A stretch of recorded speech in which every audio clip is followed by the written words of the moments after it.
Oh,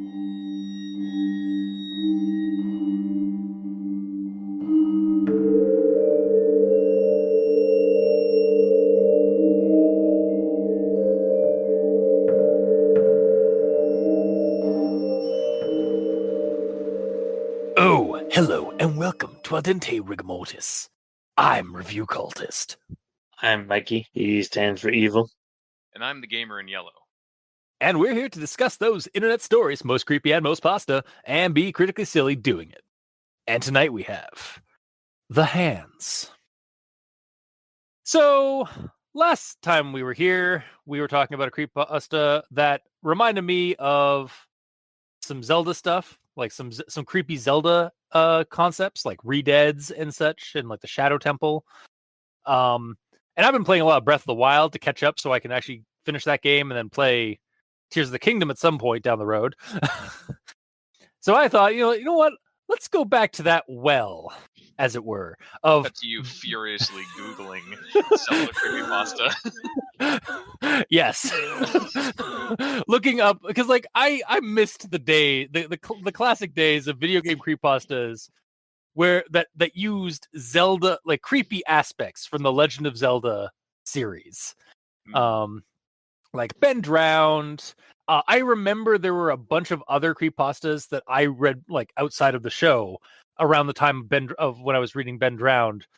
One of these was actually similar to this one. I don't think it's the same one.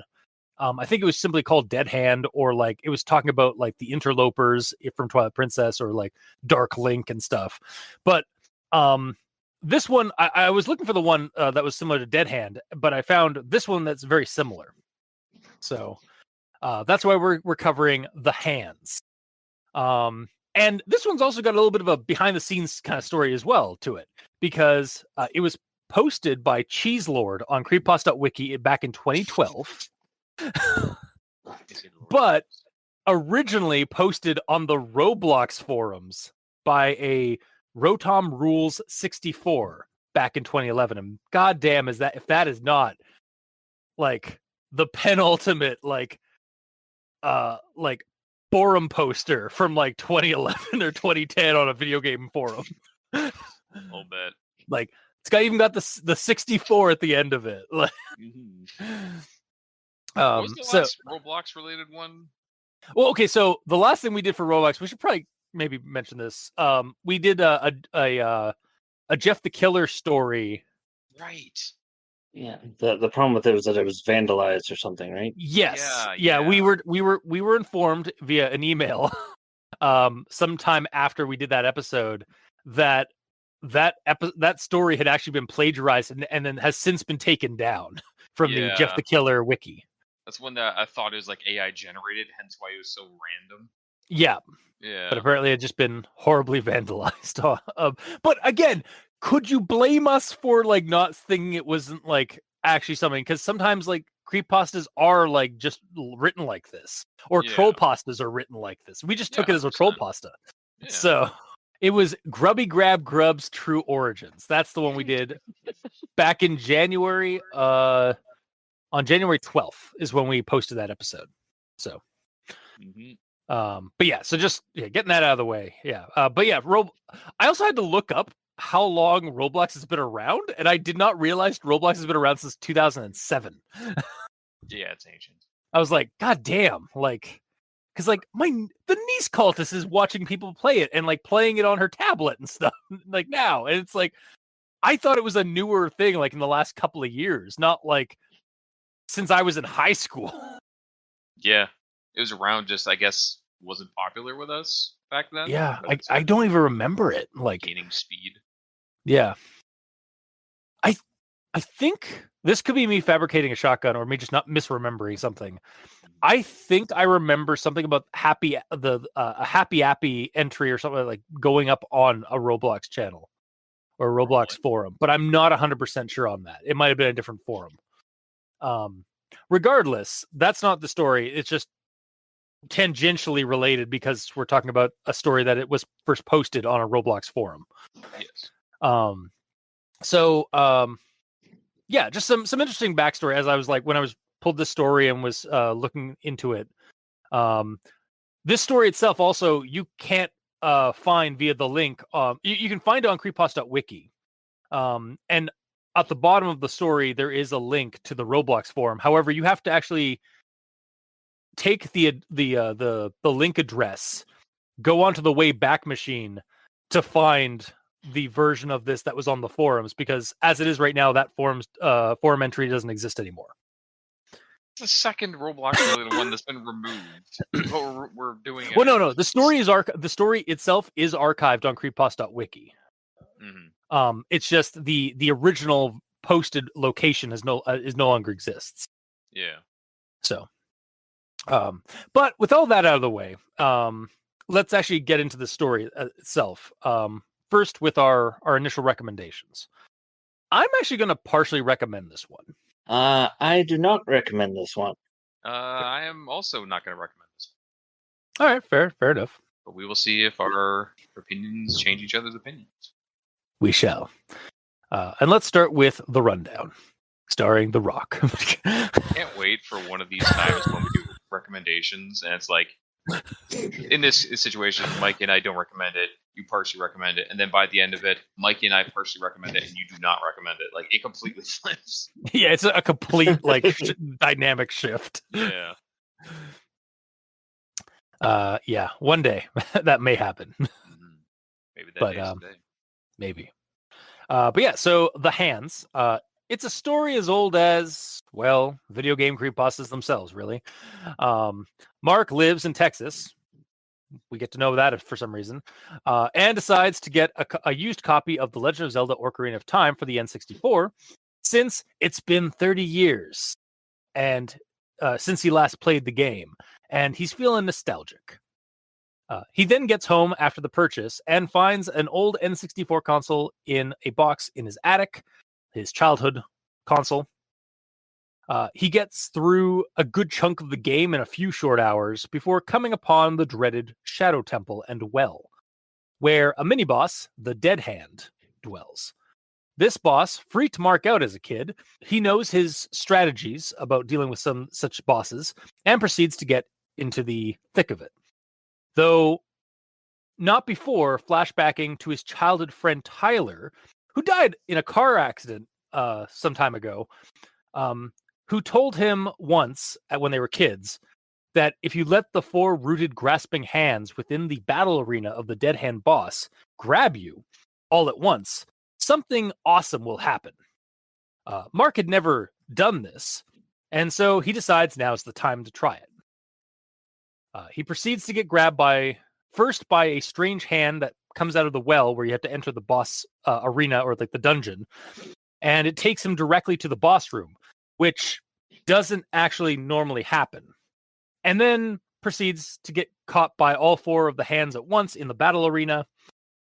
He then beats Dead Hand swiftly, and nothing appears different until he retrieves the regular prize for the dungeon, the Lens of Truth. That's when a message is seemingly directed to Mark, saying to go back 30 years, as someone or something will be waiting. Mark takes this to mean his old Ocarina of Time cartridge, which he then goes up to his attic and digs out from the boxes and finds. Why did he buy a new old game cartridge from games? Never mind. And begins playing that version of the game and with that cartridge, with one of his old save files. However, things have changed in Hyrule. As adult Link, in his old save file, Mark finds that the land is invaded by the Hands of Dead Hand.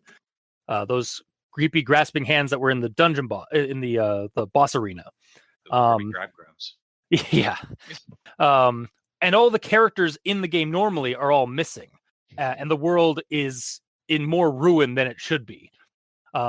When he reaches the town where the well is, Kakariko Village, and goes to the well where the Dead Hand boss is, he finds one character actually is still in the game, apparently. And they are restrained by one of the hands, and asks Mark or asks Link, who is being played by Mark, why did he leave them with this thing for 30 years? Feeling a bit guilty, Mark decides he has to stop the dead hand boss and goes down to the dungeon, being dragged down the well by the grasping hand. Again, that shouldn't be there, since only Link as a child can face dead hand in the well. It's a thing that you need to know if you're playing the video game. Regardless, he beats Dead Hand, but then Dead Hand rises again, aloft thousands of the grasping hands beneath it. And it proceeds to chase Mark's Link across the overworld of Hyrule, before Mark eventually just gives up and lets it catch him.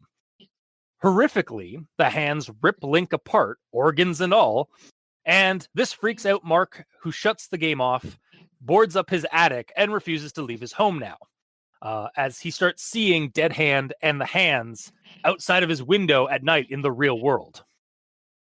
Mark becomes something of a hermit, having friends get food for him, and as the story draws to a close, Mark remarks that his own arms and hands are starting to look paler, thinner, almost like those of the hands of the Dead Hand. Finn. So, with that out of the way, I suppose we'll move on to everyone tolerates the grammar inquisitions at this point. Yeah, I got a couple. Like a handful. Yeah. I don't get it. I know. This is how it feels to be you, isn't it? Yep. But yeah, so I'm going to start with this part here with the Grammar Inquisition. I learned the Song of Storms and went back to the windmill as a child. I drained the well and went back down. That's funny. I never remembered that. A single dead hand, the ones you find in the battle room, was sticking out of the well. Then again, it's been 30 years since I played it, so it's not like I could remember it. Okay, so that first part felt kind of weird to me, like reading it. Like, he's having a recollection in that moment, but there's no solid signifier of that in the story, like that he's thinking this in the moment, like with either with brackets or something like that. So I kind of retextualized the sentence to kind of read a little bit differently, so it made a little bit more sense in my head. So like, I learned the Song of Storms. I went back to the windmill as a child. I drained the well and went back down. That's fine. But then we get this part. The funny thing was, comma, I never remembered a single dead hand, comma, like the ones you find in the battle room sticking up out of the well. So I think that's a better way of kind of contextualizing like what he means here. Because as it is, it's just like, that's funny, period. I never remembered that, period. A single dead hand, comma, the ones that you find in the battle room, comma, was sticking out of the well. It seemed weird to me. Going around kind of just seems more natural, because then he's reacting to what he's seeing instead of like the reaction is happening after the scene is described to you, compared to having the reaction first and then having to describe what he's reacting to. Yeah. Yeah, it just bugged me. Like, again, like I've got a tense talks coming up at some point too. So, I hope so.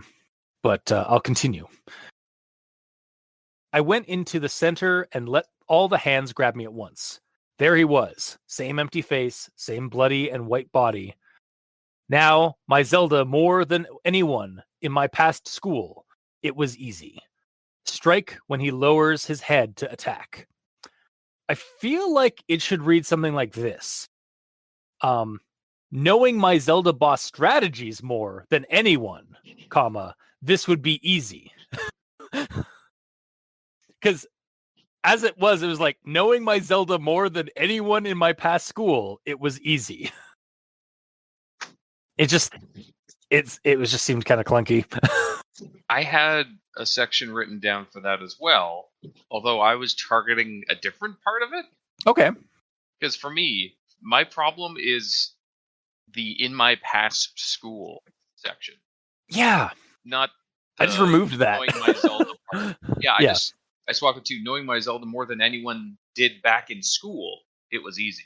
That would also, I'd accept that. Yeah, because like reading it honestly the second time like I did here, like knowing my Zelda more than anyone, like that actually made more sense to me on a third read through because I was like, I now read it as knowing my Zelda more, like knowing my Zelda, like my Zelda games more than anyone. Like Yeah, it's like me it makes a saying, little more sense. me knowing my Warframe more than anyone, Yeah. claiming Yeah. that No, it's like your thing. yeah. No, I get it. I still think like maybe the little bit extra, like my Zelda boss strategies might be better, but I honestly you can take it or leave it with that part. Yeah, or my I think Zelda games, or yeah, I think the core part, which is what you touched on, is the past my past school, which is like what, such a weird way to say that. School right now. Yeah, yeah, but he's like in his later. 30 years later, so like he was probably like in his like preteen, so like 10 to 12 when Zelda came back out. A lot of years. Yeah, apparently. Oh, we're gonna get in the actual thoughts. We're gonna get to the 30-year thing. Okay. Don't you worry. Mhm. But continuing on, I had a brainwave. 30 years was the last time I played the old game. So this is actually I'm not attacking the 30-year thing here. This is actually I had a brainwave. It's like I kind of wish it had said I had a brain blast. I don't think brainwave is the right word. Brain blast is the right word either. What are you talking about? A brain blast is actually a term or a slang for like having like a sudden idea or an epiphany. Never heard that. Really? Seriously, Googles.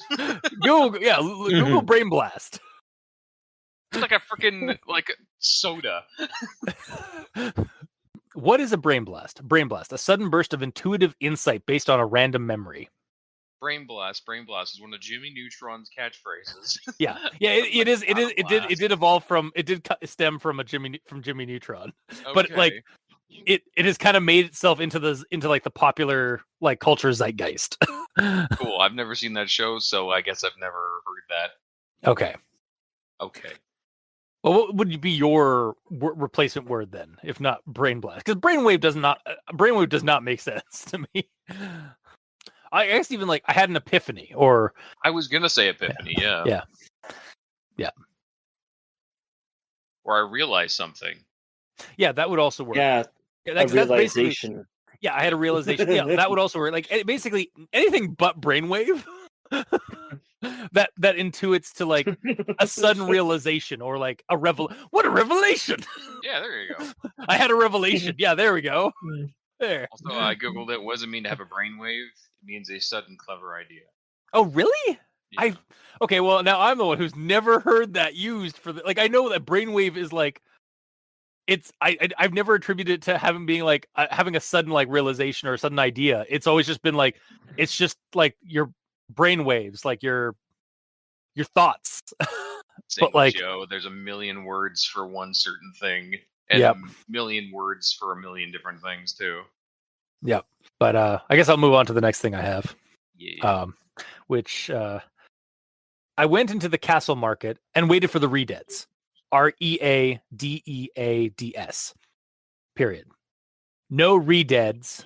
Redeads appeared. Only hands. Okay.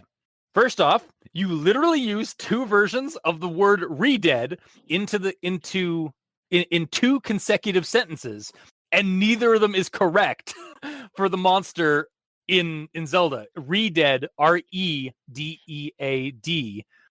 is the correct way to spell the monster's name.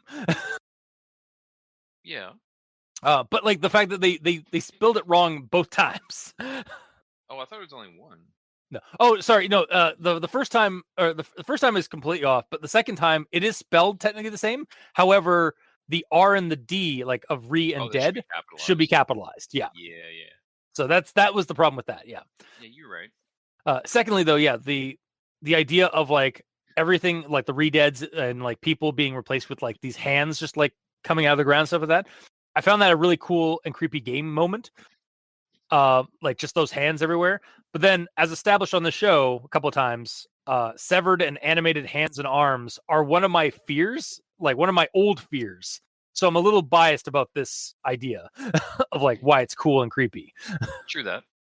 My problem with that section is it keeps saying redeads. Yeah. over and over. Even though it's not changing to a different subject, it keeps specifically saying redeads. It could just swap it to them at some point, instead of Yeah. over and over and over again. Like, it's probably that the person is trying to like emphasize like there's no redeads, but he is saying it too many times. Yeah. That's actually a thing a couple times in this story where like they do a lot of short sentences for emphasis, it seems, but it's done wrong, or it's like not it maybe shouldn't be sometimes. Mm-hmm. But I digress. I'll move on to the next thing I have here. Everywhere was in ruins, comma, not just Hyrule Castle, period. The Shadow Temple music played, period. I went off into the bottom of the well as instructed, period. I kind of wish we had gotten more description of the ruined landscape between Castletown and the well, because like they're in two separate locations in the game. You go from Castletown to Hyrule Field, then to Kakariko Village, and then to the well on the other side of the village. Like, give us some more creepy hand scenery, or like how Hyrule Field or Kakariko Village are in ruins. But then we get this. Or maybe because it's not referenced, all the spots in between are fine. Like Maybe, or it's just the person didn't want to write more. Except we get this then. Right after that last verse in the comment, in the quote I had, we get this. Kakariko Village was full of hands too, period. I couldn't find any NPCs, comma. I looked all over the small village, period. I found one, period. The Kuko lady, comma. A hand grasping her face, period. Oh, okay. So you just decided to add that bit of extra detail after you said you went into the well, which is after you passed through Kakariko Village, which is where you found the Kuko lady. So like, yeah, but maybe like the first time he went through was fine, and then after he did everything under the well, came back, then everything was changed. Yeah, I really feel like it should have been like everywhere was in ruin, not just Hyrule Castletown. Kakariko Village was full of hands too. We get all like that bit about the Kuko lady and like what she says to him. Then we get the Shadow Temple music played. I went off into the bottom of the well as instructed. Yeah. Because like as it is, it's just like it's just sort of like garbled. It seemed like where he is. Like as somebody who's played the game, this made no sense to me. So I wonder, as somebody who hasn't played this part of the game or hasn't played Ocarina of Time, maybe this might be maybe as confusing or different. Like maybe it won't be as confusing. I'm not really sure. Yeah, I think it would be clarified if you want to leave the part with the Kakariko Village being completely gone except for the one lady, all the people gone except for the one lady. If you want to leave that until right before you go in the well, that's fine. But specifically say that went through Kakariko Village, everything seemed fine. I did everything under the well or in the graveyard or whatever. And then when I got back out, then everyone was gone. Yeah.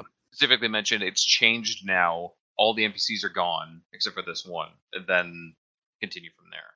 Yeah, but it seems like from what he says earlier with like the Castletown, like all the character assets have been replaced with these hands, and then he gets to the well, goes inside as instructed, but then Kakariko Village was full of hands too. I couldn't find any NPCs, like he was saying earlier, except for the one that was being held by one of the hands.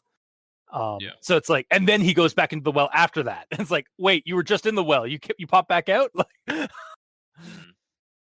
Yeah, or maybe like he dropped down into the. Maybe if it should have said like he dropped down into the well, but there's no way of getting to the boss side. Like maybe it was blocked off or something at the bottom of the well. He goes back up, looks around Kakariko Village, finds the girl, and then that's when that hand pops up out of the well to grab him and take him directly to the boss fight. But that also works, yeah. Yeah. What I'm getting at here, like grammatically wise, or like in terms of like the positioning of sentences and stuff, that kind of seems like it's jumping back and forth. Yeah. So yeah, I just need to be like a little bit reorganized. And then we have this part here. Speaking of that hand in the well, the single hand was waiting for me, comma, sticking out of the well, period. Knowing the only way of getting to the battle room, period. It dragged me under, period. There's a lot of times in this story, like I said earlier, where the author uses short sentences, like I suppose for emphasis on things. But I think here, especially, it could have just been like these could have all just been combined to read better. So I kind of configured it to be the single hand was waiting for me, sticking out of the well, period. That's fine. Knowing the only way of getting to the battle room, comma, I let it drag me under, period. Or sorry, knowing it was the only way of getting to the battle room, I let it drag me under.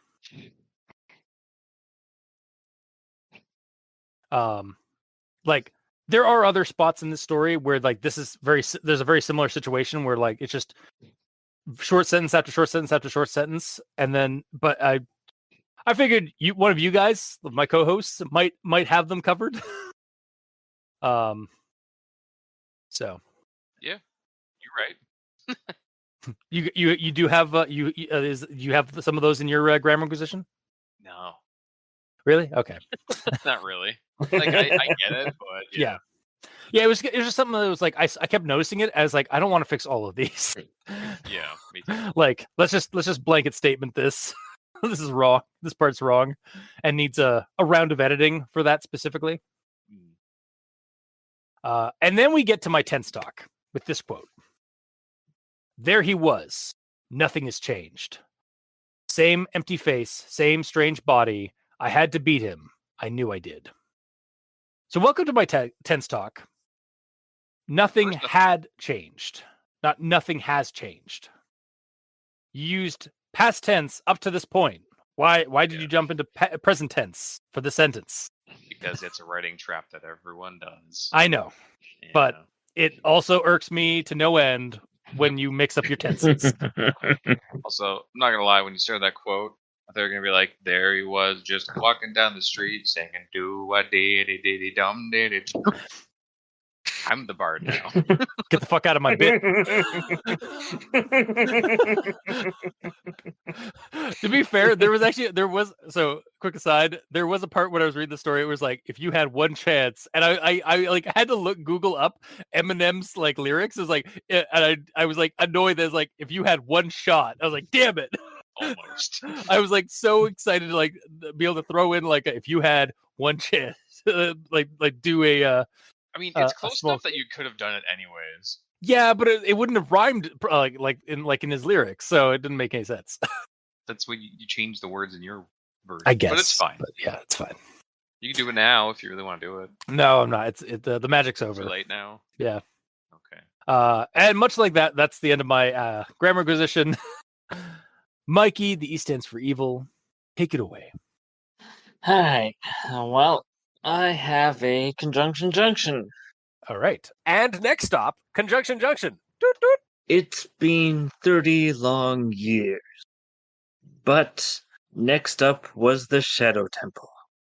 It yanked me down the well and straight into the Dead Hand battle room. But the description was different. It dragged me under. But I was a hardcore Zelda player.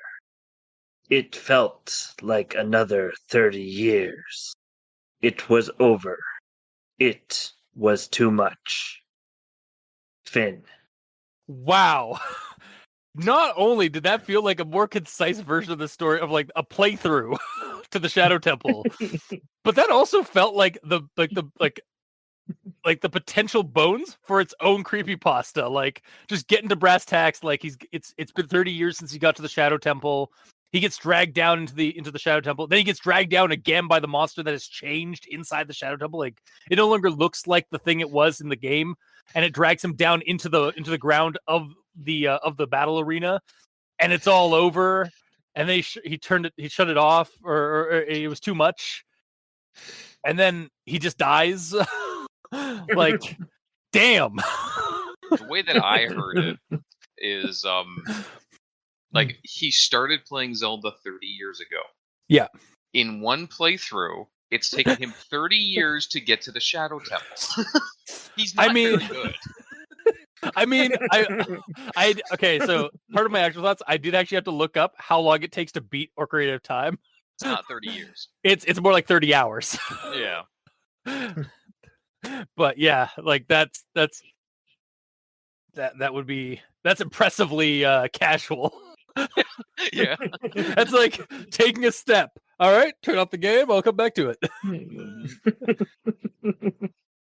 God, like you can only play an hour every year for 30 years. Yeah.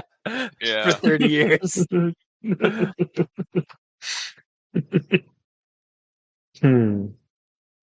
God damn. And the reason he does this. I don't know anymore. Wow. The reason he does this is to highlight all the sentences in the story that start with words that they probably shouldn't, like it's, ands, or buts, because there's always better words you can use. Indeed. And without this, we wouldn't have these like amazing little like, wow, that's way more succinct, or what the fuck happened there? Honestly, that's take on the story sometimes, or like the horror of just not having enough free time in your life to be able to beat a game. Oh man, that's the true horror. That's the mundane horror of it. Yeah. Is adulting. It's much like the struggle between child Link and adult Link. You started off as child Mark, and then 30 years went by, and you became adult Mark. Yes, exactly. Wow. All right. Well, I guess it's up to you now, Gamer in Yellow, with the grammar in yellow. It is. This is pretty early on, like the second sentence or something. I turned off my car radio. I lived in Texas. This was pretty normal. I was headed to GameStop to get a used copy of Legend of Zelda: Ocarina of Time, my childhood game.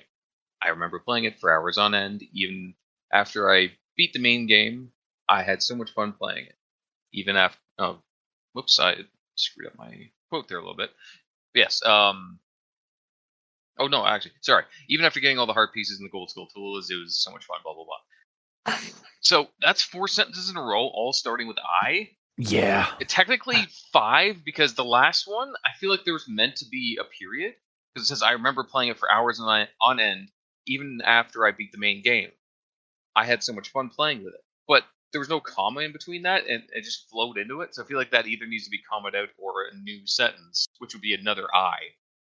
But yeah, this seems a bit much to me. A little variety would be nice, because the repeats are kind of a little much.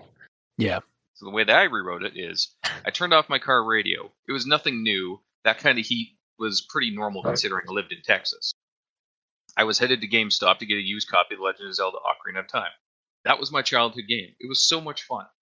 Even after I beat the main game, I played it for hours on end, getting all the heart pieces and gold skull tools. So that reduces it from 5 down to 2. Yeah. Which I think is a lot more manageable. Hmm. I feel like it flows a little better. Mhm. I never got a chance to try it, though. In my past OOT, I never got a chance to try. All of my files were full, and there was no way I was deleting any. I decided to give it a go. So I know that OOT means Ocarina of Time, and 90% of people reading this would know that too, but there's no harm in clarity. Also, it's a bit repetitive. Yeah. When you keep saying OOT. Also, now I just can't. I can't get over the how the honest trailer guy says it's like oot. Yes. Legend of Zelda oot. But yeah, considering he's only talking about one game ever in this entire story, there's no like, we know it's Legend of Zelda: Ocarina of Time. Great. Then you could just say the game from there on, you know. Yeah. And one way that I rewrote this, just because it flows a little better, is I never got a chance to try it though before. All of my save files were full, and there was no way I was deleting any. This time around, I decided to give it a go. So I kind of moved things around a little bit, and I feel like it kind of sounds better. Mm-hmm. Agreed. Well, and earlier his friend says oot, so it's There's just, I so just found Tyler's this the one that glitch says it. on Oot. On Oot. Oh my god, you're right.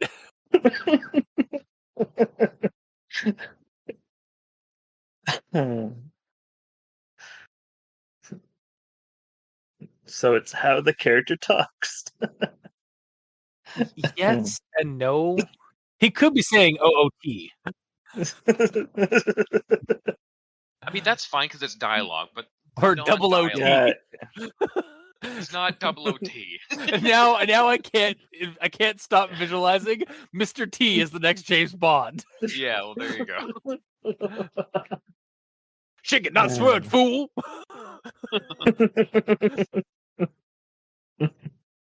It's T, Mr. T. But yeah, and the repetitive part that was in the story is saying that he never got a chance because it's a never got a chance to try it though. In my past, I never got a chance to try. Like, you don't need to say In it my twice. past game, yeah, like that oot specifically, like in my past oot. Yes. Like it should be like in my past game, or my past playthrough, or something. Yeah, exactly. But yeah, also the repetitiveness of you don't need to continually saying I never got a chance to try in the same sentence. Yeah. It's a little much. Mhm. And then another oot one. I took my new oot out and replaced it with the old one. I took my new oot and replaced it with the Old oot. But yeah. And put in my new oot. Yeah, my new oot. But again, same as before. It seems odd to use oot as a short form in this story because it's not really needed since it's the only game reference. So just say I took out my new game out and replaced it with the old one. Yeah, seriously, what's that a boot? Yeah, right. Boot. But that's about it for my grammar and yellow. Okay, then I suppose we'll move on to actual thoughts. So I'm going to start with this one here. I was headed to GameStop to get a used copy of The Legend of Zelda Ocarina of Time, my childhood game. I remembered playing it for hours on end, even after I beat the main game. I had so much fun with it. Even after getting all the heart pieces and gold sculptulas, it was so much fun. It's been 30 long years. I'm ready to start again. Okay, so first thing here, one thing I wanted to kind of pick at, and this is probably like a nitpick, but I'm pretty sure you can't actually continue the game after you've beaten it, like the main game, like unless they mean like after like the first time they played through the game, like he's played another game and like collected all the heart pieces and all like basically he played the main game first, just like the main storyline, so that not doing like all the crazy collections and stuff, and then he did like a completionist thing afterward. Yeah, I don't remember if you can load the game up after playing it. I'm pretty sure I think at best you could like you can like load back into like right before you face Ganon. Or like but you could still go out and explore the world potentially, right? I think so. Do I have to plug in the N64 and fact check this? We'll cover it after. We'll figure it out after, or like maybe do that in the background or something. Yeah, it was just something like I was like, I don't think there's a new game plus or like for Legend of Zelda Ocarina of Time on the N64. Mm-hmm. Well, it's not starting over again with your new game. No. Yeah. That is New Game Plus. Yeah. Also, when he goes like later on in the story, he goes like he didn't want to get rid of his two files of that he already played through. It's like, why not? Like, you have two of them. Get rid of get rid of one of them at least. Jesus. I'm pretty sure there's like at least 3 save files. There are 3. There might be 2 in Ocarina of Time. I think there's 3 in Majora's Mask. It's been a hot minute since I've cracked open my N64. Well, yeah, especially since it's over at my house, being hooked up to my TV as we speak. Yeah, exactly. But yeah, pretty sure there was 3 now, as I'm recalling. But I don't know. Guess we'll find out. Yeah, hang on. As I look up Ocarina of Time save files. I'm hooking it up. Like, Fine, I won't Google it, you bastard. I'm in the middle of doing. Okay, anyway, yeah, while you're doing that, I'll go on to the other thing that I was actually the heart of why I did that quote of like, Okay. which is the 30 long years it's been since he played the game. Okay, I guess the story is set in the year 2028 because while the story came out, it was posted on the forum in 2011. Ocarina of Time was released in 1998. So that is more like 13 long years. So either it's 13 going on 30, like some kind of like time shenanigans, or maybe the character meant like to say that like they're 30 now in 2011 as of this story being posted, because like that would make kind of sense, because like he'd be I think he'd be about 17 at that point. Yeah. So like that's when you're a kid. That's technically considered a kid. And like you'd still be playing like video games. Hell, I mean, fuck, we're playing video games now. I'm in the middle of hooking up a video game right now. In your 30s, yeah. Yeah. So yeah, like I'm pretty sure, like yeah, like it's definitely like understandable if like the character is now 30 or is 30 as of like when he posted the story. Mikey, do you have a better option for what this hiccup is? Well, my mind went to that, but later it says, then again, it's been 30 years since I played it. Yeah. So it has to happen in 2028. Yeah, so this story is from the future, posted in the past. And it's at least 2028 because 30 years since he played it, not since he first played it, since he stopped playing it. He could have played it for 10 years. Yes, that's true. Yeah. And then just going back to original quote, is I headed to GameStop to get a used copy of Legend of Zelda Ocarina of Time. Motherfucker. What did you... Yeah. GameStop doesn't sell N64 games anymore. Yeah. Neither do they sell GameCube games. They do in the 2090s. In the 2030s, maybe. We don't know. Now, in 2023, you might be able to get a 3DS version of the game from GameStop. But you're most likely going to go on Switch Online. Yeah. Literally just stream the game. Yeah, but he's clearly this person is clearly getting an N64 cartridge, like he's saying, at apparently a GameStop. I guess GameStop went real retro and just became a game thrift store in the 2030s. Seems like it. I mean, honestly, it'd be fair. I would totally be supportive of that if they just if EB Games or GameStop just became a retro game thrift store in like a couple of years. All of the like retro gaming stores around and just merge them all into your one-stop shop for all of your gaming needs. Yeah. Oh man, I mean, like legitimately, in a couple of weeks, we're going to be going to a couple of retro game stores.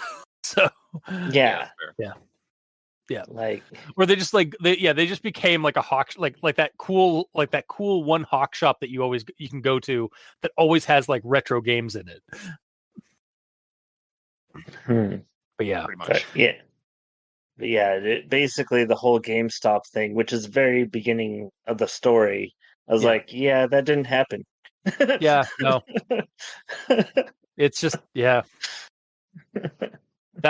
that's definitely not a thing. Like also the 30-year thing is like really like this again. I don't want to like poke fun because this is probably a young author, like some kid posting this on this forum.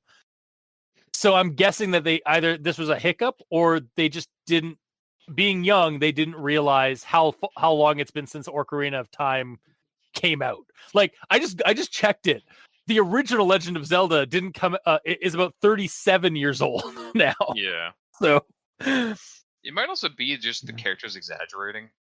Maybe, yeah. It's been like 30 years since I played it, even though it's the problem.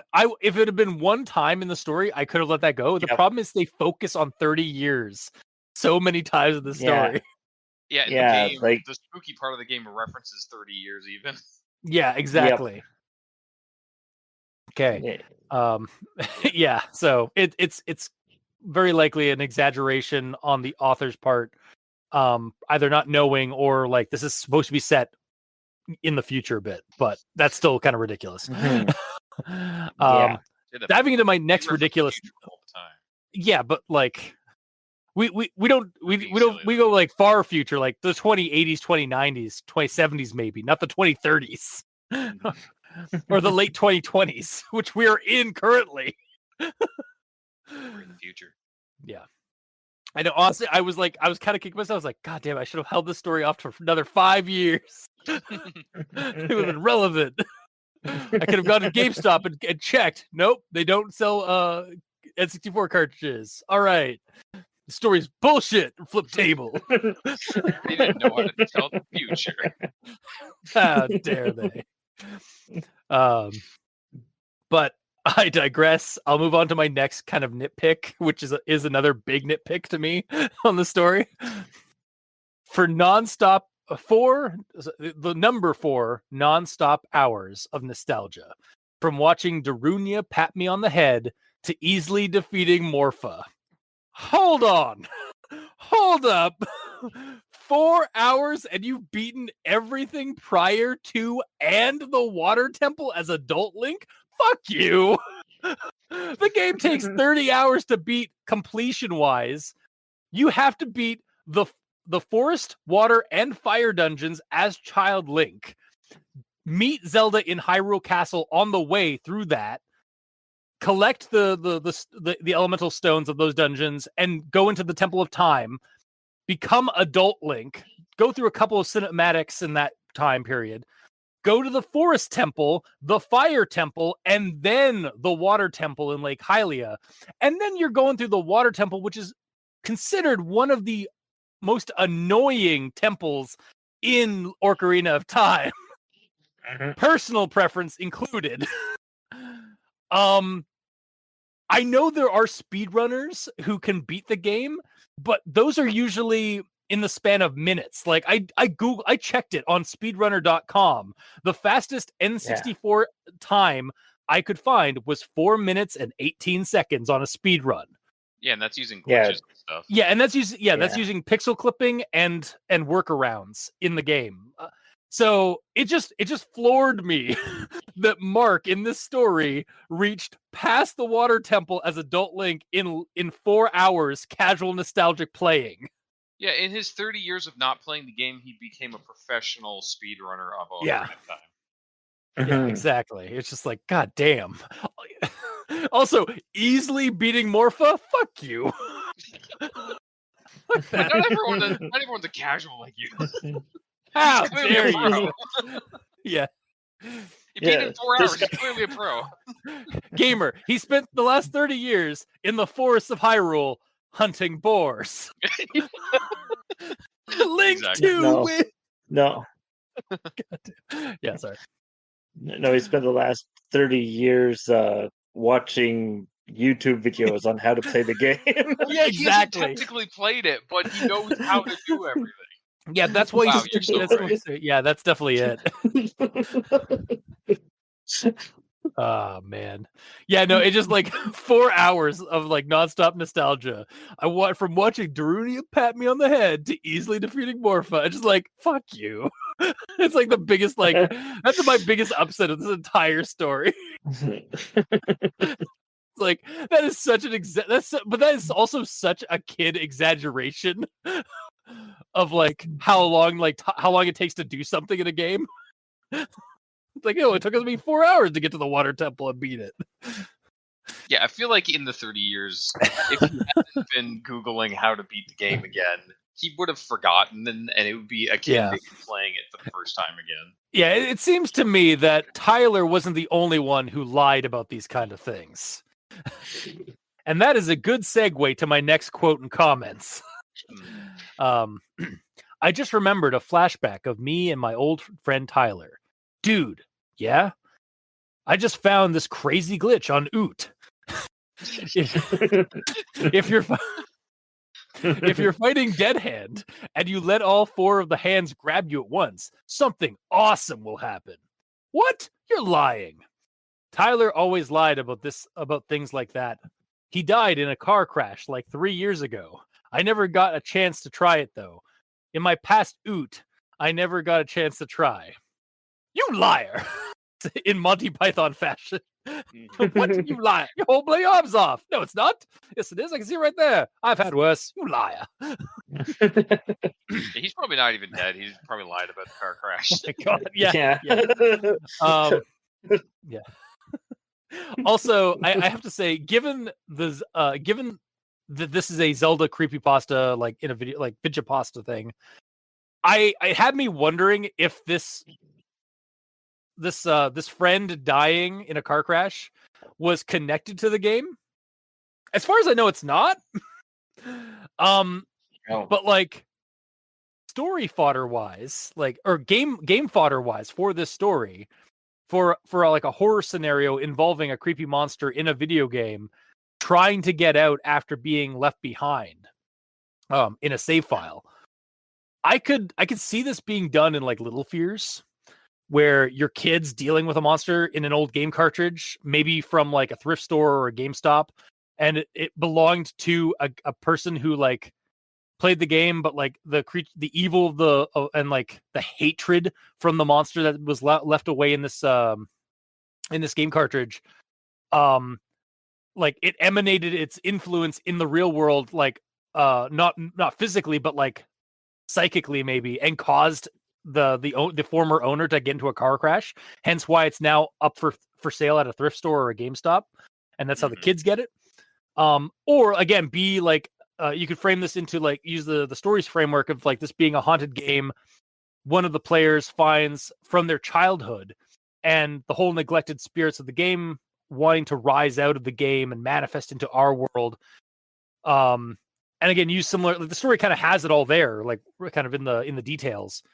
You could use like Fear itself or some other modern horror tabletop RPG system for that. And like I again, it's one of those things that's like really easy to use for this aspect of the creepiness of A Legend of Zelda, because Dead Hand is such a memorable enemy in these games. Like, it traumatized so many children playing this game back when we were kids, that people have actually homebrewed this monster into its own monster and shared it online for like D&D and other systems. It's actually called a false Hydra online. And while there are some differences on how it functions in the story and some of that, I could easily see that this being the creature, like you could use that creature in this element of like how it's manifesting into our world and trying to get out of the game cartridge and like influencing the real world. Similar to how it starts kind of influencing the player in the real world, or Mark in the real world at the end of the story.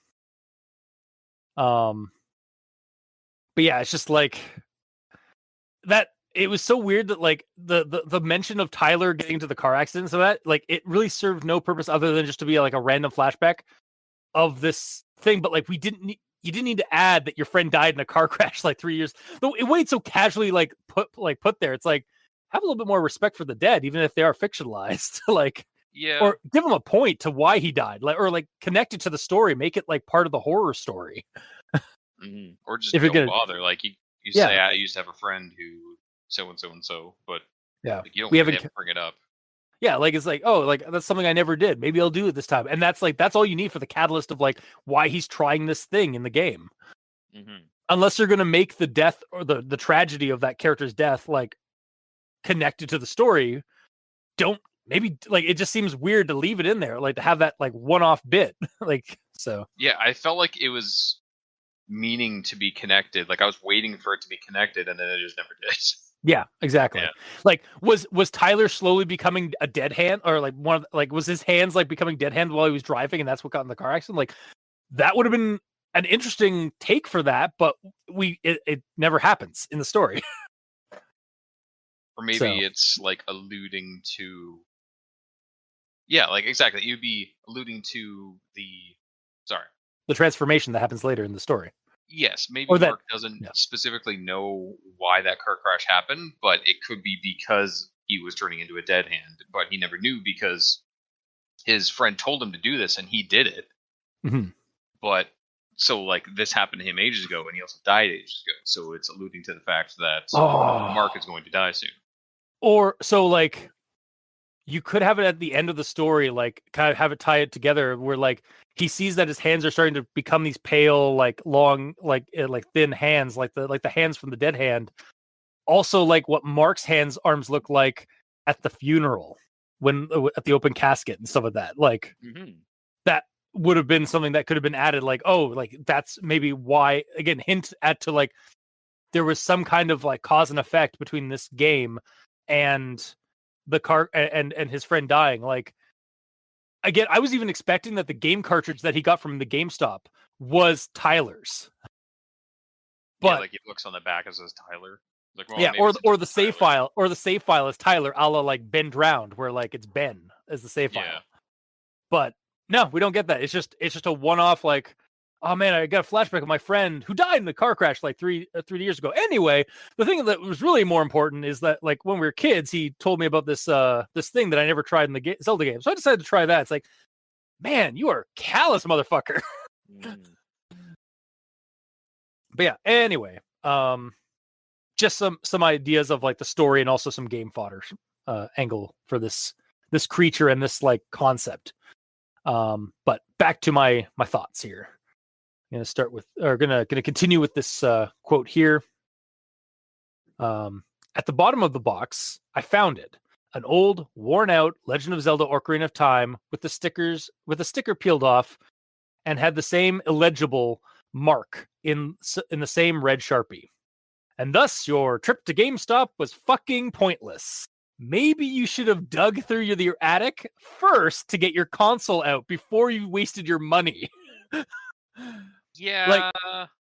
He literally the story starts with him getting the game cartridge at GameStop. Like I kind of wish at this point I kind of wish the beginning of the game or the beginning of the story had been him just happened to be passing through a GameStop and notices, oh fuck, Ocarina of Time, I haven't played that in 30 years, and just like impulse buys it and then gets the stuff out of the attic. He's like, oh shit, I still have it.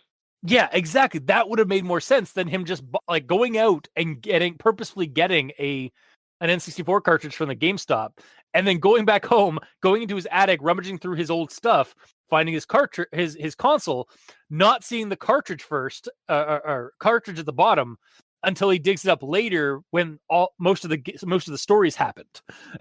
So the way that I kind of rationalized it is he went to the GameStop to buy a new copy of the game.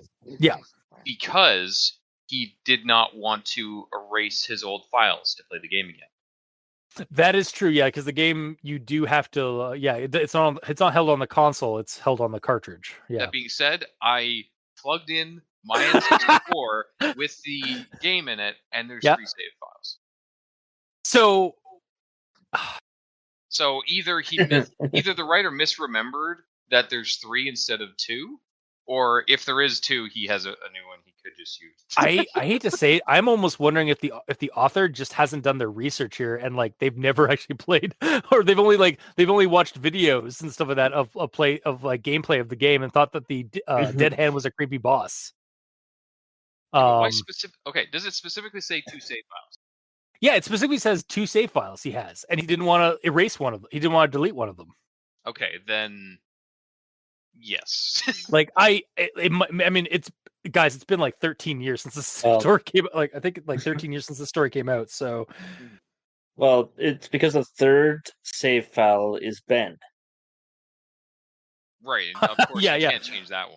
I mean, you don't touch that one. You just never touch that one. You ignored that one as much as possible, as I have learned when I got my my copy of my used copy of Link Between Worlds, and there was an honest to god Ben save file. I was like, nope, just gonna use the save file below that one.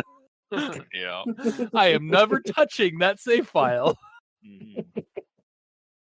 Like I had to go back. I went back to EB Games and asked the clerk if they had heard of that creepypasta to see. And like they feigned ignorance. So like either the guy was bullshitting me and they added that in the game, or like it was just a weird happenstance that somebody in my local town named Ben bought the Link Between Worlds and made their save file Ben, and then sold the game back to EB Games. So yeah.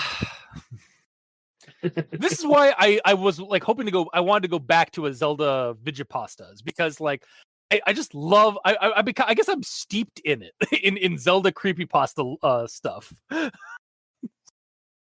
like coming home. Yeah.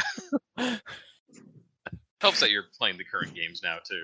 Yeah, that's right. I've been playing a shit ton of Breath of the Wild, so that didn't hurt. Actually, what's funny is stuff I've been seeing for Tears of the Kingdom, like not spoiling a whole lot, but apparently they've replaced the Guardians that are out like in the overworld of Breath of the Wild. In Tears of the Kingdom, they've replaced them with fucking horrible disembodied like blight hands that like chase you and stalk you in the fields. Thanks. I hate it. Thanks. Yeah. And I was like, again, that's like a childhood nightmare, like come true. But at the same time, I'm like, I'm here for it. Like, yes, horror. As a traumatize kid, me more. Yeah, as a kid, you'd be like, yeah, no. Or would you? Would you be into it as a kid?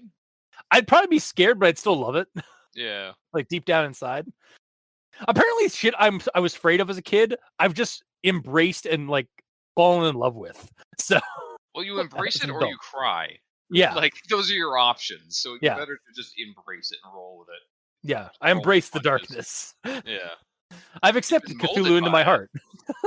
Yeah. You were born in it, molded by it, some say. Thanks, Bane.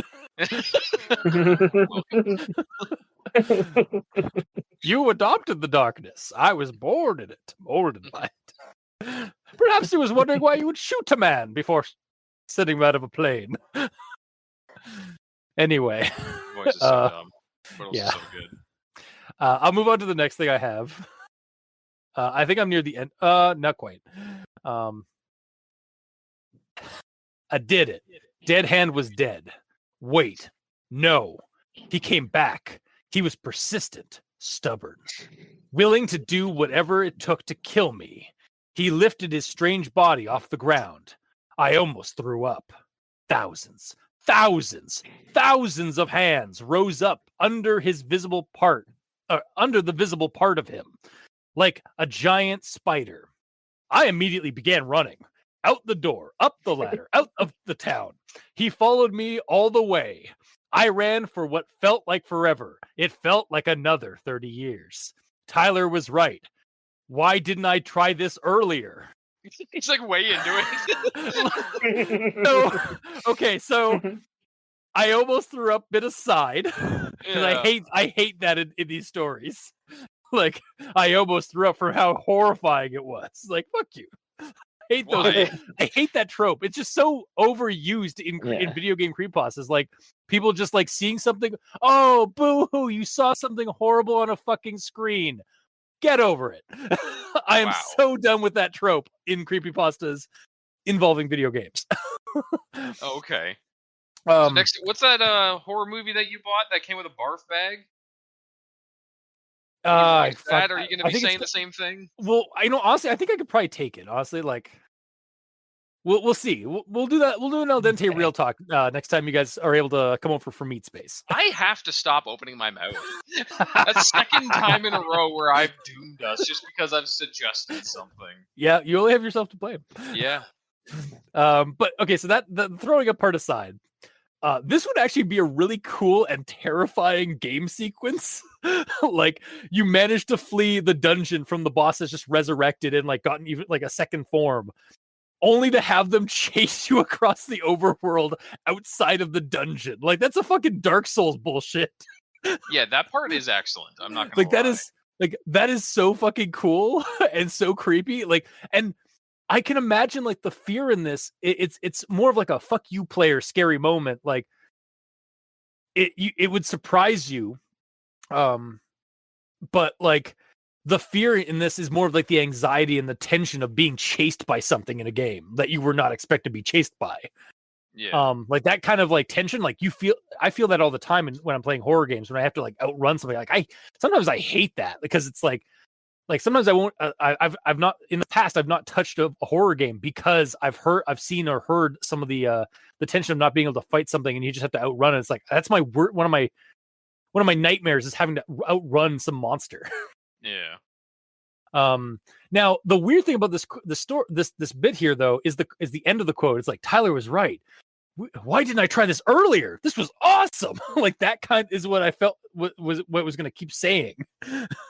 Like, but it kind of the vibe he gave though. Yeah, but it kind of betrays what he's trying to. I think what it's trying to instill in this is that like he's terrified that this is happening. But then he suddenly has like an adrenaline rush at the end. It's like, this was awesome. Like, why didn't I try this earlier? Like, nothing bad's going to happen to me. So, my character's not going to like get ripped apart. No, what we're missing here is that he actually just aged 30 years. And if he'd done that when he was a kid, he'd be like, yeah, I'm an adult. This is awesome. 13 going on 30. Yeah. Yeah, it just seemed like his end remark there like kind of betrayed the tension he was trying to build with that scene. Although, again, like out of the story, if this was something that I experienced in a game in real life, like that would be kind of the tension. Is like, oh shit, this is fucked up. Wait, why have I never heard of this effect in a Zelda game? Yeah, I've been Googling speed runs of Zelda for 30 years and I've never came across this. But I'll dive into the next thing here, which is, of course, when he stopped running and let the creature catch up with him, he ripped me apart. I could see all Link's organs being ripped up by the hands. If you're going to go this route, have the narrator be in disbelief or question his own reality as this clearly impossible thing in the video game is happening. Or don't do this. Like, it's barely 2 or 3 sentences long.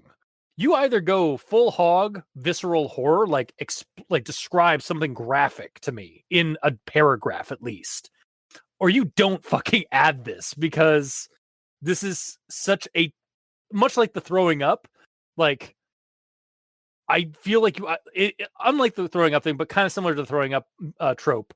This is that trope of in video games where like something happens in the video game that is never supposed to happen unless it's like a supernatural element.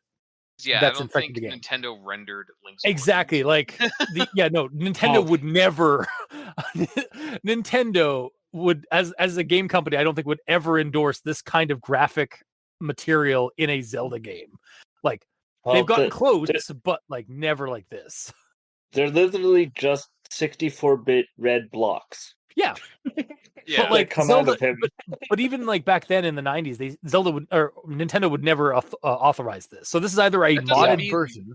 Yeah, that doesn't mean that the devs didn't just do it because no one would see it anyways. Just for yeah, fun.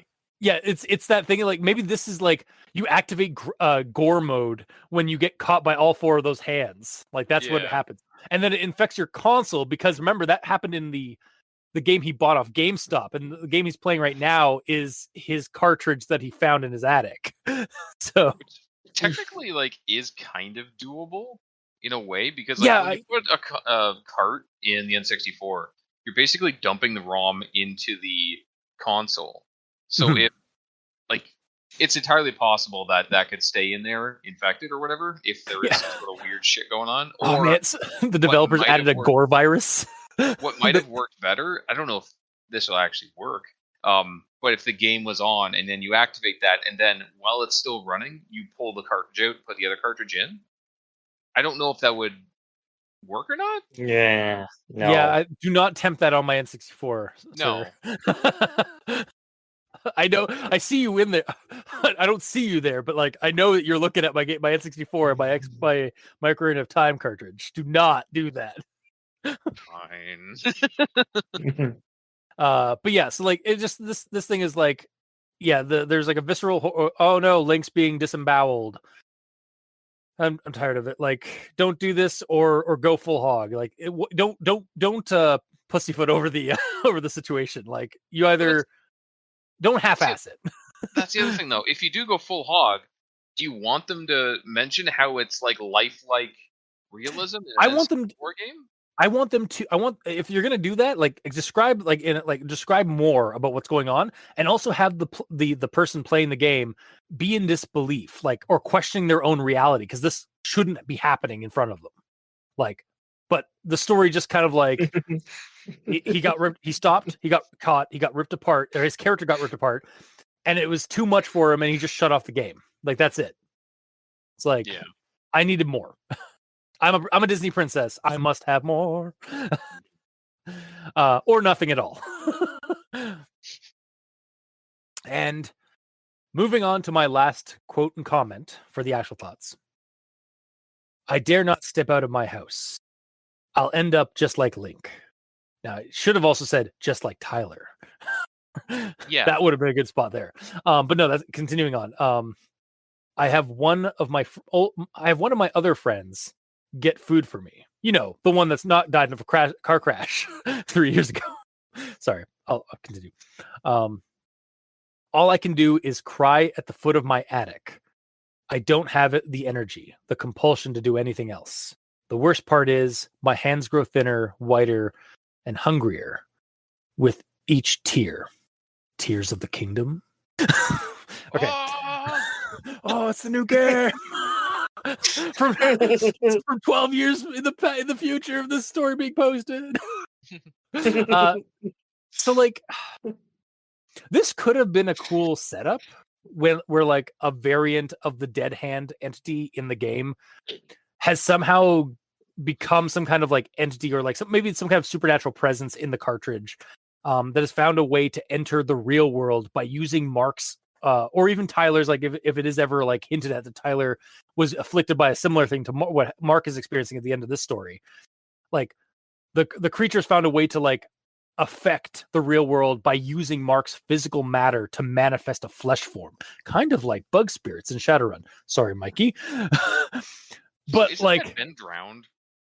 Ben Drowned also kind of goes that way, where like a demon, like the more the guy played the game, like a demon was he was seeing some kind of like demonic presence in the shape of Link's Elegy of Emptiness statue, like lingering around in the real world. Like he'd noticed it like in a bush, like by a restaurant he was going to, I think, at one point in the story.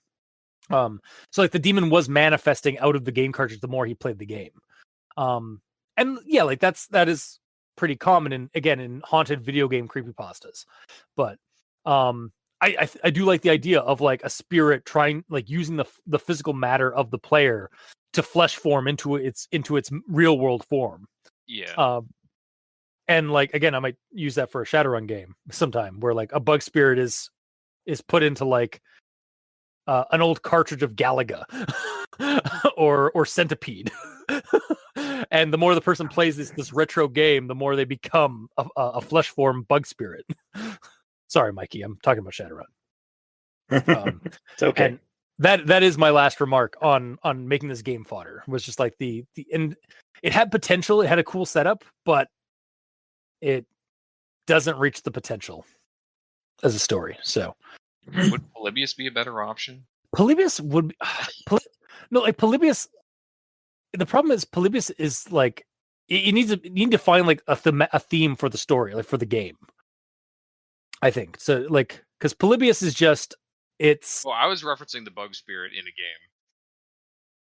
Oh yeah, no, like if a bug spirit, no, Polybius would not work for a bug spirit. I think it would have to be like Centipede. Oh, or something bug related. I see. Yeah, something bug related, or even like that's why I said Galaga, because they were kind of bug like. Yeah, like in Galaga, like the alien things are like bugs. EDF. yeah. Or I mean, EDF would work as well. I was also, or Body Harvest for the N64. Hell yeah! Fucking A. That's old school EDF, basically. Basically, yeah. It's EDF with Terminator aspects because you're time traveling back to when the invasions were happening. Anyway, going back to the story. Away from EDF. I know you want to talk about more about it. Yeah, always. And we're talking about Earth Defense Force for anybody who doesn't know what EDF stands for. But yeah, that's my actual thoughts. So, Mikey, the E stands for evil. All right. The E stands for EDF. So, God damn it. all right. So, Evil Defense Force. Does that mean they're evil, or they defend against evil? Please continue. I swear we'll stop. So, my first actual thought is this a troll pasta? Did I somehow miss the troll notification on the You website? son of a bitch. You asshole.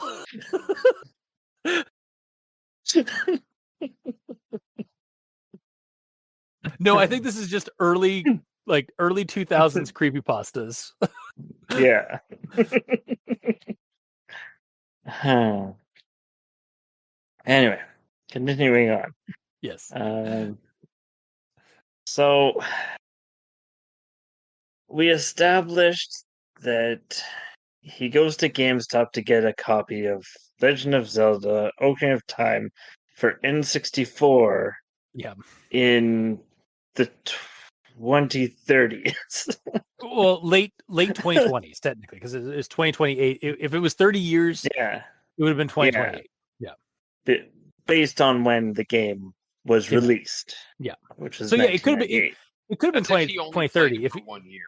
yeah, it could have been 2030 if he if it had been a couple of years prior, or a couple of years after the game release. Yeah. Well, as soon as I read the GameStop thing, I was thinking, well, current time, 2023, the fact that you can't get N64 or GameCube games. At this point, I'm pretty sorry not to cut you off, but at this point, I'm pretty sure by 2030, GameStop won't even sell games anymore for current titles. It'll just be memorabilia. Yeah. It'll just be like a new Hot Topic style store. Ironically, there'll be no games at GameStop. Yeah. Yeah. So, I mean, if they change GameStop to local game store, then would have been fun. That would alleviate the issue, because, I mean, there are sort of antique game stores and retro collectible game stores. And yeah. Like there are literally playing games. There are literally there are literally 4 retro game stores in the town south of us. And that's not including the hawk shops that also specialize have a dedicated department or a dedicated area for retro games behind glass. Mm-hmm. So yeah, and the fact that he keeps mentioning 30 years so weird. Just sort of ticked me off. Yeah. But because as soon as he realized that the game was made in 1998 and there's no way he could have played it 30 years ago. Okay, hang on. When did Legend? Okay, so Legend of Zelda, the first Legend of Zelda game was I think 37 years ago. When did the second one come out?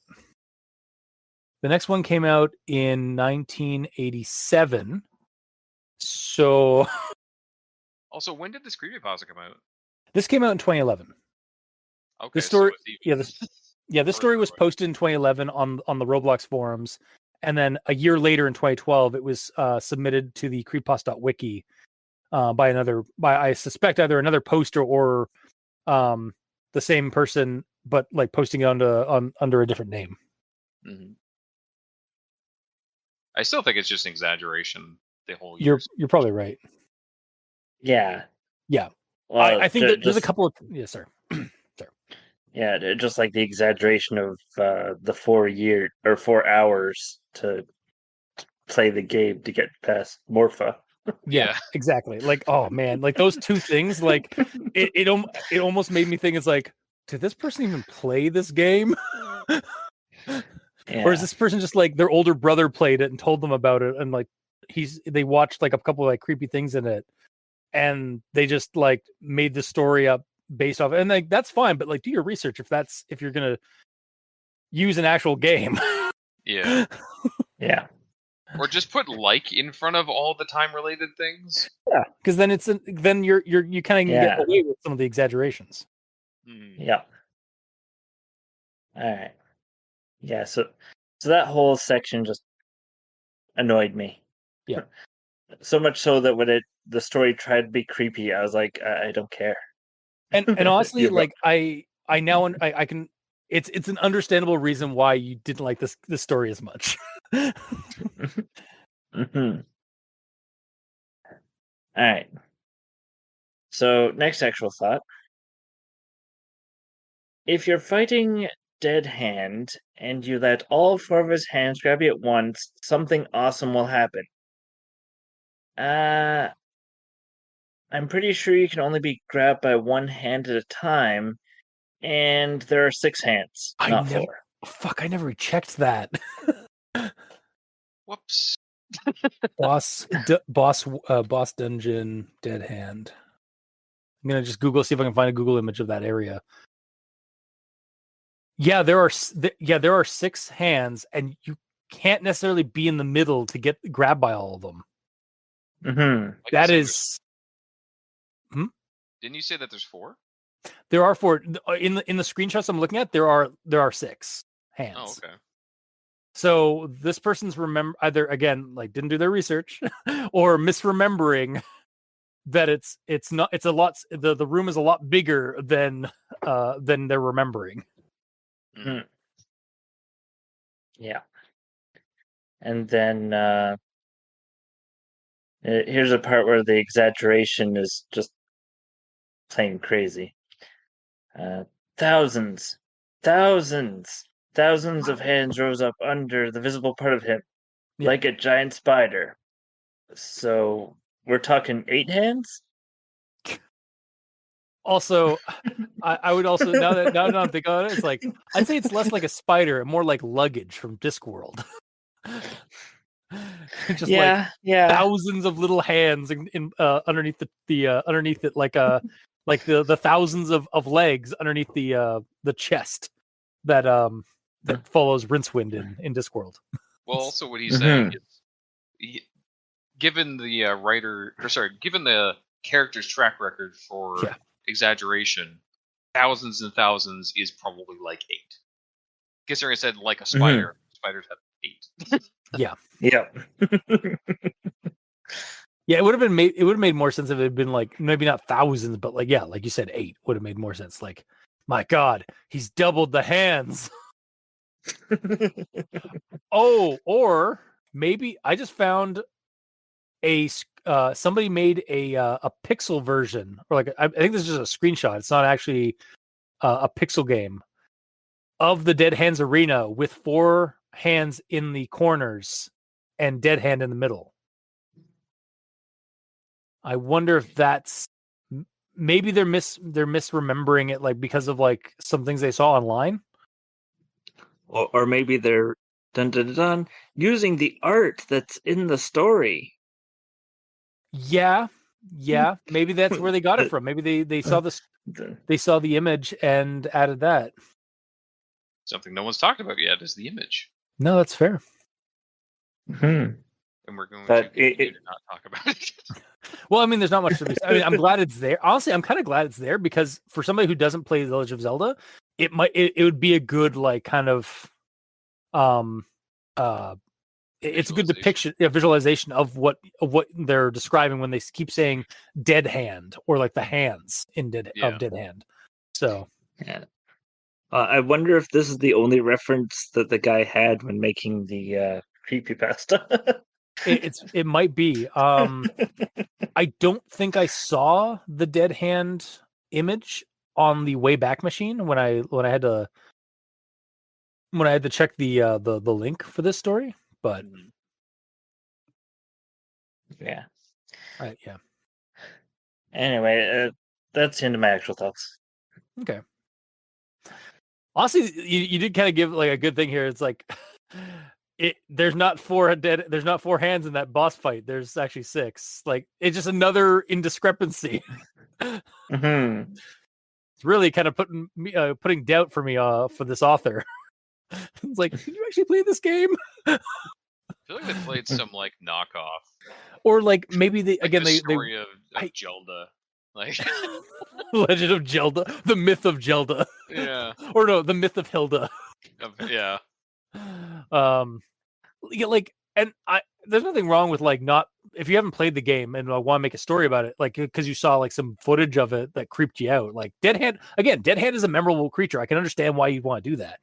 Yeah. But like, do your research a little bit at least. Yeah, like, and even if you did play the shit out of the game, which you probably did, like again, it's been a while since you played it probably, so it's easy to misremember if it has 4 or 6 arms, you know? Yeah. Quick Google search will fix that for you. Otherwise, you're gonna have 3 asshats from hang on a second, 2011, from 12 years from in the future. Critique the shit out of your story that's no longer even online except for on the creepypasta.wiki. Which is online technically. Oh yeah, but I mean where it was originally posted. Yeah. But yeah. I guess if that's all that Mikey has, Gamer, you're up. Okay, I already talked about how he shouldn't have bought the game because he already had it.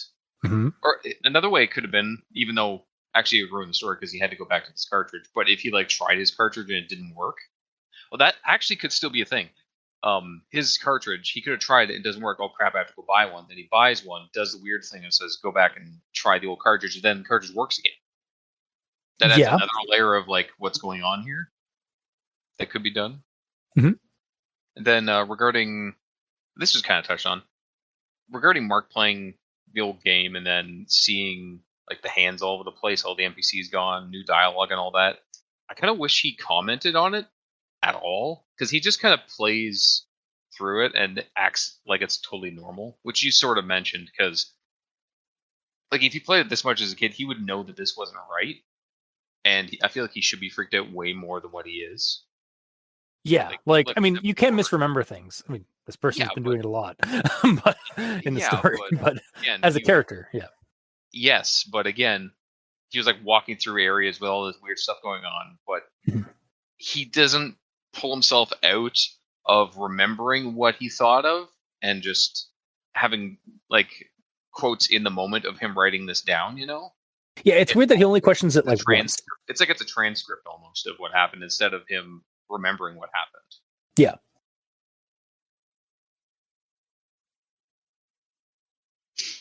And then regarding the game saying, why did you leave us with him for 30 years? Didn't Mark say that he 100% of the game many times? Mm-hmm. Like, is he not playing a completed playthrough right now? Or is this a file that he stopped before doing the well and all that? The latter makes sense, but I wish that there was more context. Yeah. Like, that's the only reason I could understand why he wasn't willing to, like, because, like, I could understand if, like, the first the first game, the first save file was, like, when he 100% completed the game because he played the shit out of the game. So you don't want to get rid of that because you have a little bit of, like, kind of nostalgia for it. And then the second save file, neglecting the fact that there's a third save file, just remove that one from yeah. I mean, sure as hell, again, the author did. But the second save file, like, it would have made sense if it was, like, if it wasn't completed. And that's why he went into that one. Yeah, maybe, like, he played through the first game. He, like, hated fighting Dead Hand, but he got through it and completed in 100% of the game. And then he started a second playthrough when he, like, got to the part where it's at Dead Hand. He's like, I don't want to do that again. And then he just starts another playthrough on his third save file, because there's 3. And then, again, he gets to Dead Hand. He's like, okay, I guess I'm done. And then he stops playing it. Yeah. If that's the case, cool. Like, the character scared the shit out of him, and to the point that he didn't want to continue playing when it got to that point. But I wish he was mentioned. Yeah, that's got to be brought up into the story, because, again, like, it was like the Shadow Temple is one of those, again, things that a lot of people gravitate to because it was so, like, there's a lot of, like, creepy things like off and on in the Legend of Zelda up to this point, but, like, the Shadow Temple and the well specifically were the first real, like, what the fuck moments in Legend of Zelda Ocarina of Time as a kid, where you're just like, the fuck did I end up? Well, this is a Zelda game.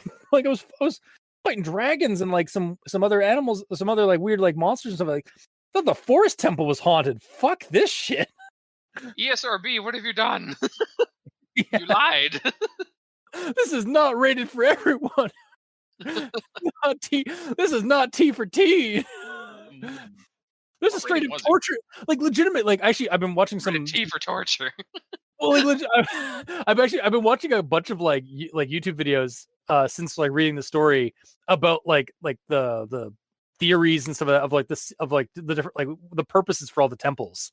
And yeah, like it straight up says like it's likely that the shadow temple and the underneath the dungeons underneath the well of Kakariko Village were basically like black sites for the royal family and their army during the civil war that was pre Ocarina of Time. Yeah. And this is where they like tortured and killed and disposed of their enemies in secret. And like that's why Impa or even Sheikah or Sheik in as Adult Link, when you guys go to the Shadow Temple or when you go back to Kakariko Village, she says like underneath Kakariko Village is the bloody history of Hyrule, of greed, like born of greed and hatred.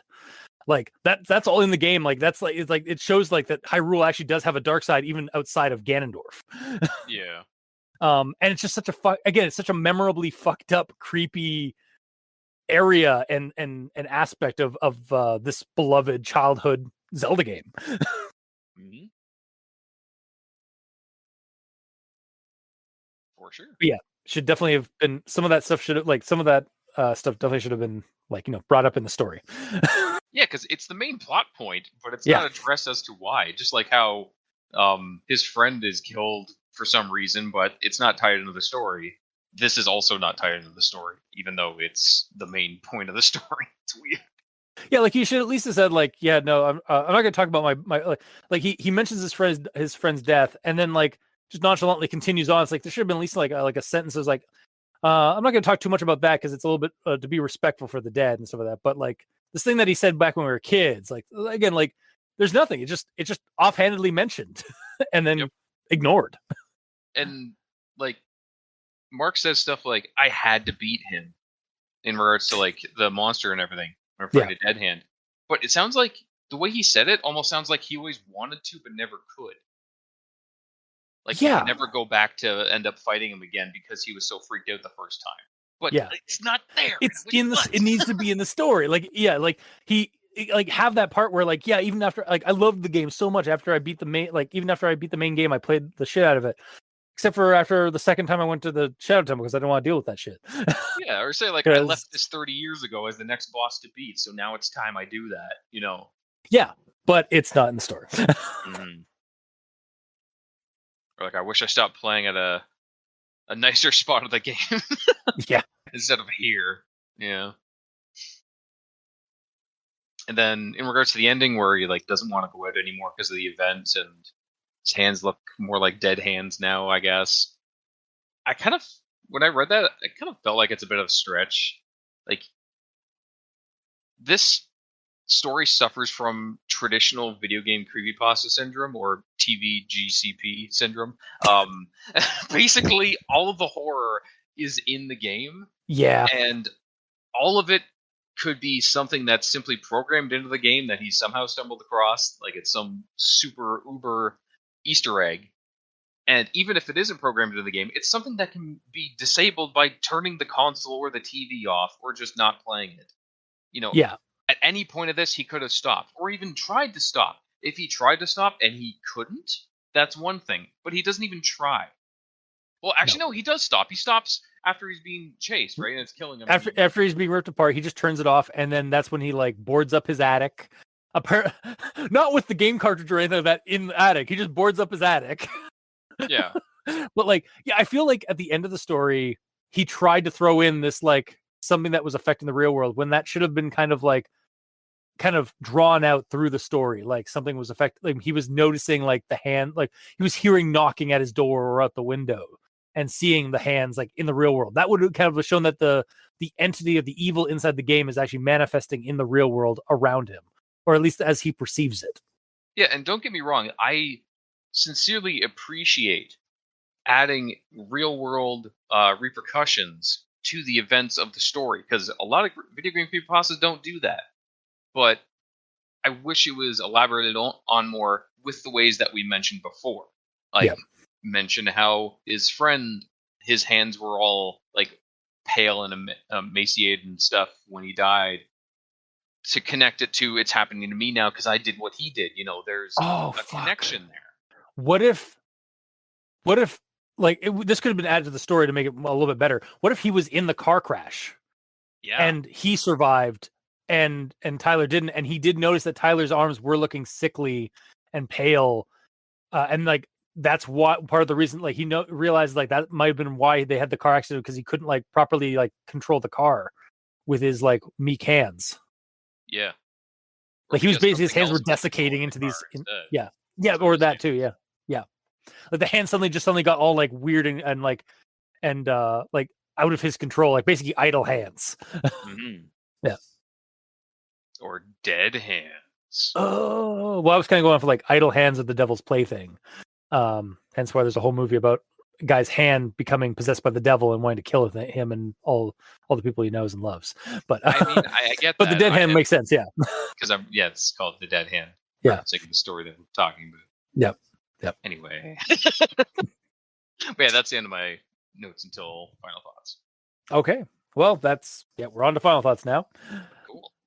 So, much like Mark here in the story, this story, for me, was a nice nostalgic trip into Vigipastas that channel some creepy aspect of the beloved Zelda series. It's something I love. I love all the creepy aspects of Zelda, and I love when somebody tries to like pull that into a creepypasta, because it's my bread and butter. It's like coming home. And also, like Mark, that nostalgia is tarnished by a story I feel had potential if it were to be reevaluated and built upon and refined. And so with that, that's why I'm only giving this a partial recommendation, because like there's stuff here that could be better. But as it is, I can't give it a full recommendation. Best I can do is a partial recommendation. But yeah, like for me, like personally, because again, like before we started the show and some of that, when I was reading creepypastas, I loved reading those weird and sometimes trashy like Zelda creepypastas or like video game creepypastas. Even before Ben drowned, like there were like weird creepypastas about Zelda game, different aspects of like Ocarina of Time, Majora's Mask, and like some of the older games. And I love that. Like that's why I kind of started creepypastas, like reading creepypastas. That's what I was reading. So this felt like kind of homey to me, but it's also not a very good story. Like it needs a lot of work. So yeah, I'm gonna partially recommend this one for that reason. Mikey, these 10s for evil. All right. So my number one issue here is that the writer didn't do their research. Yeah. So 4 years to complete or 4 hours to complete most of the game. 4 years sounds more accurate. No. Yeah, because you're going to take 30 the first time. 30 years mentioned over and over when the game is only 25 years old at this point. It's not as of now, like as of this episode, yes. As of back then, no. Yeah. As of that back then, it was only 13 years. Yeah. Yeah. So mention of GameStop having an N64 game, and Dead Hand Fight having only 4 hands versus it actually having 6 hands. Like, just so much that would make this better. If they didn't have these inconsistencies and actually did the research, I could give this at least a partial. But because of what they did, it pissed me off. Wow. So I couldn't take any of the creepiness seriously when it got there. Yeah. So to me, it's a not recommendation. That's fair. You know what? Also, I just got I just had to because you mentioned it, like the fact that like going to a GameStop for an N64 cartridge is like, man, that was a simpler time. And like this sweet summer child of an author back then, thinking that EB Games or GameStop would still be carrying N64 game cartridges 20 in the year 2028. I mean, they Simpler may times. have, like, looking at GameStop back then, they may have. But Oh yeah, no, back then they probably did. Like honestly, Yeah. like because I do remember them having like older. I remember going back there like in 2011 or 2012, like going to an EB Games to like get older games and stuff like that. So and like I now did it's like just the current gen, and that's it. current gen, and most of the room isn't even video games. It's video game accessories or Paraphernalia. memorabilia. Yeah. Yeah. They fucking sell drones, like themed drones in the EB Games near us. So For some reason, I really thought you were going to say they fucking sell drugs. Like, video game related drugs. I mean, who's to say it's on the outskirts of town? Who's to say that they don't in the back rooms? I mean, Funko Pops are basically drugs. Honestly, It's you're an not wrong. addiction. It is a terrible addiction. Yeah. At least it's not like bodily hurting people, but it's definitely emotionally hurting somebody. Yeah. It's hurting their wallets, if nothing else. Yeah. But that's also just video games in general. Yeah, especially the way they're going.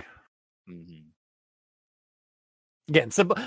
Maybe that's why I like the story. Like why I'm like willing to give the story a little bit of a pass, like for a partial, is because like it's reminding me of a simpler time. When games weren't super expensive, when GameStop and EB Games had these classic retro games. When they had games. When they had games at all. Yeah. God. This is what happens when you get old. This is what happens when you're in your 30s. Yeah. But I digress. I guess Gamer, your recommendations and final thoughts. Yeah. So I like aspects of this. Like Dead Hand was awesome and everything and ripe for creepypastas. Like even him as a giant creature, that part was really cool. Yeah. Thousands of legs notwithstanding, because it probably wasn't. But if it actually was meant to be thousands, like unrenderable amount of legs, like Yeah. fine. But because I mean, it could have been like an animated sort of like GIF situation. Yeah, that's true. It could have been like they could have found a workaround that like it's just like an animated like panel around or something like that. Yeah. But yeah. Either way, I feel there's a few plot points that bug me on this. There's like so many times that Mark could just nope out, but like when it's something that's pretty clearly weird and not supposed to be like this, and he just keeps going. Yeah. When he's playing the game and it specifically says like you haven't played me in 30 years, and he doesn't even blink an eye at that. Yeah, his go-to is to think of like, what does that mean? Oh, it must mean because it's been 30 years since I played the game. It's like, no, motherfucker, what the fuck does that mean? Why is the game talking to you? Yeah, exactly. Like it's one thing when like was it like Animal Crossing or something when like it like gives you shit for like force quitting the game and stuff like that. Yeah. Or Metal Gear Solid when that one boss like Psycho Mantis. And it would actually read your controllers. Yeah, yeah. It would read your the metadata, so and stuff like that. Yeah, that's one thing. Or Eternal Darkness, which would like back when it was created, it was they set it up so that it would like look like it was affecting your analog TV. So like the volume and stuff would go down, like it would supposedly turn off the TV, but it was really just like a way this like the it was like something that they did in game to fuck with you and fuck with the player's head because when you were losing sanity in the game, which is awesome. Yeah, it doesn't have the same kick now because a lot of the things they use to like fuck with you don't appear in modern TVs, but it's still cool. It's still like a nice like at this point it's now like sort of like a vintage appreciation for it. Yeah, but either way, he wasn't scared, so why should I be scared? Kind of deal is the vibe I sort of got. But and, like him having to buy a game when he didn't have to buy a game, like that's another thing. Seems really weird. It's kind of a shame he didn't start with his old copy, like went through the ritual, and then like maybe the game locked him out and it wouldn't work anymore. But it was saying like, but he knew he had to continue or something because it told him to or whatever. So he bought a new copy, then plugged it into that system, which was infected by the demon or whatever, and then it let him continue. Or again, like he wasn't like direct going to GameStop for the game. He just happened to be like in the GameStop checking some game titles and then saw an old copy of the N64 cartridge. And then again, you could have linked it that it was actually Tyler's copy. Hence why there's a reason why Tyler is mentioned why his death is mentioned at all. Yeah. There's a bunch of stuff in the story that it could have done, but it didn't. Yeah, there's like a lot of plot points all over the place, and almost none of them are connected. Yeah. If all of them were connected, then this would be a legitimately good story, and I would probably end up recommending it if all that was connected. Yeah. But as it is, I can't really recommend it just because of how disjointed everything is. There's a lot of promise in it. Like I really like the creature and all that, but it's not enough. Yeah, I mean, I don't want to give it a partial because you don't have to. Like to be fair, the only reason I'm giving it a partial is because as somebody who read these kind of like schlocky creepypastas back in the day, this felt like familiar and fun.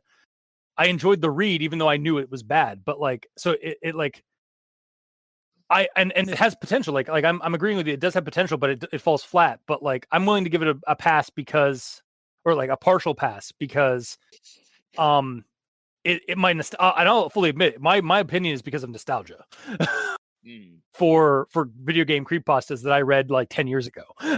So, but going into this, I was like, probably no, but through us talking about it and being able to connect the dots as to like why he's all of a sudden mutating, or if he's mutating at all, and like elaborating on the fear because realizing that his friend told him to do it, his friend died soon after, his friend had the weird arms, he has the weird arms, he's gonna die. Like if all those things were connected, this would be a legitimately good story. And considering we just kind of came up with that on the fly, like it's easy to do. Well, like, the material's there. Yeah. Yeah. So honestly, I am gonna partially recommend it just because the potential of a good story is here. All right. I still don't see it. That's fair. Even if all of the like you got the right amount of hands, you got the right amount of play time, right amount of time between last play and current play, connect the friend's death with his coming death. Even with all that connected, you're still not into it? It pissed him off. It might get a partial. That's fair. But yeah. But for now, I'll give it a partial as it is. But it does need work and a lot of strings to tie all this together. Yeah. It's got to be stitched up. Yeah, I mean, there's a lot. Those hands ripped the story, much like how those hands ripped Link apart with all his organs and such. The story's inconsistency ripped it apart for getting a full pass. we got to stitch all those together, and we literally, like, over this discussion, we stitched it back together to kind of come up with like how we would fix it. So,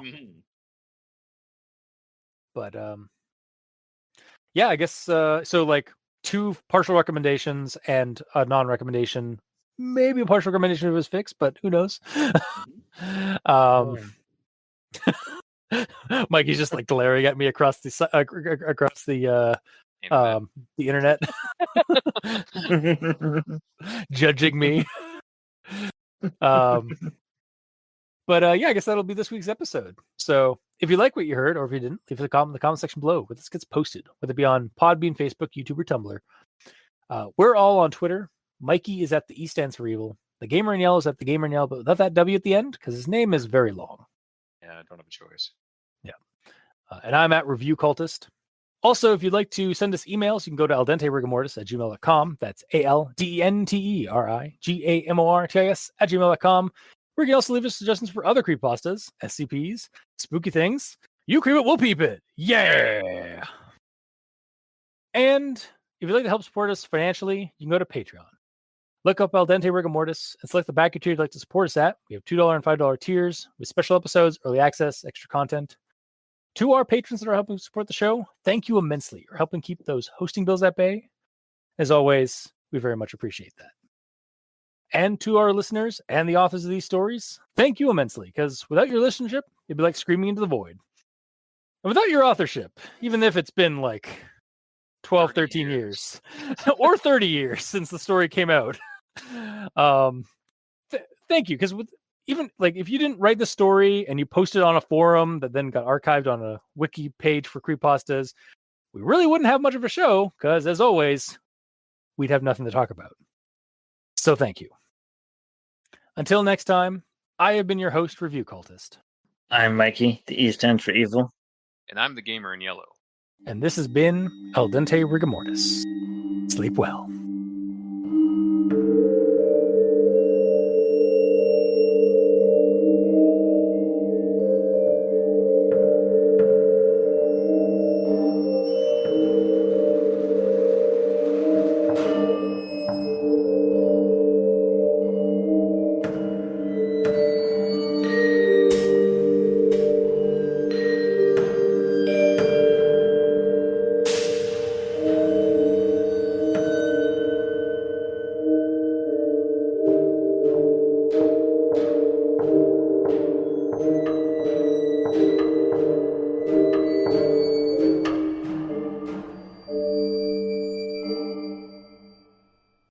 You can also send us emails at... Oh, hang on, I got a phone call.